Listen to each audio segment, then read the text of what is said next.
So let's read this question. The question says, during which phase proteins are synthesized in preparation for mitosis? हमें बताना है कौन सी phase के दौरान जो प्रोटीन्स है उसका सिंथेसिस होता है जब एक सेल माइटोसिस के लिए अपने आप को प्रिपेयर कर रही होती है।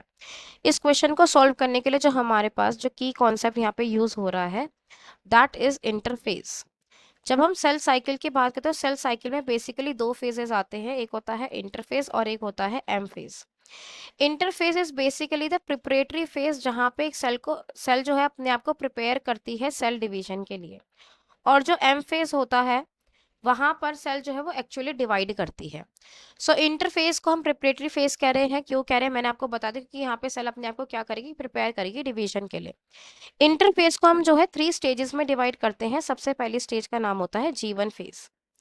G1 फेज एक ऐसा फेज है जो कि एक्चुअल में स्टार्टिंग में आता है इंटरफेज की, या हम ये कह सकते हैं ये एक ऐसे फेज है जो कि माइटोसिस और डीएनए रेप्लिकेशन के बीच में आता हो।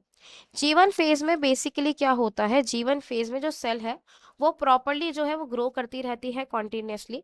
जो भी एटीपी है, प्रोटीन्स है, ठीक है, जो आरएनए है, न्यूक्लियोटाइड्स है, सेल ऑर्गेनेलीज है, उन सभी का जो डुप्लीकेशन है या जो सिंथेसिस है वो किस में होता है, वो होता है आपका G1 फेज में। जो सेकंड फेज आती है उसे हम कहते हैं एस फेज।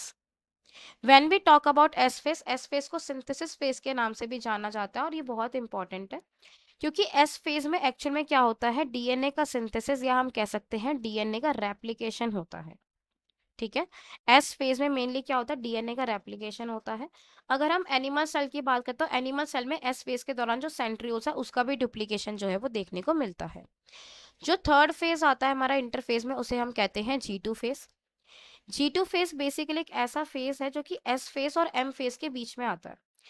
G2 फेज में जो ट्यूबुलिन प्रोटीन है उसका सिंथेसिस होता है। और मान लीजिए अगर किसी भी तरह के जो ऑर्गेनेलीज है, ठीक है, जिनका अभी तक डुप्लीकेशन नहीं हो पाया है, जैसे कि माइटोकॉन्ड्रिया हो गया, क्लोरोप्लास्ट हो गया, ठीक है, गोल्जी बॉडीज हो गई, इन सब का डुप्लीकेशन भी जो है इस वाले फेज में हो सकता है।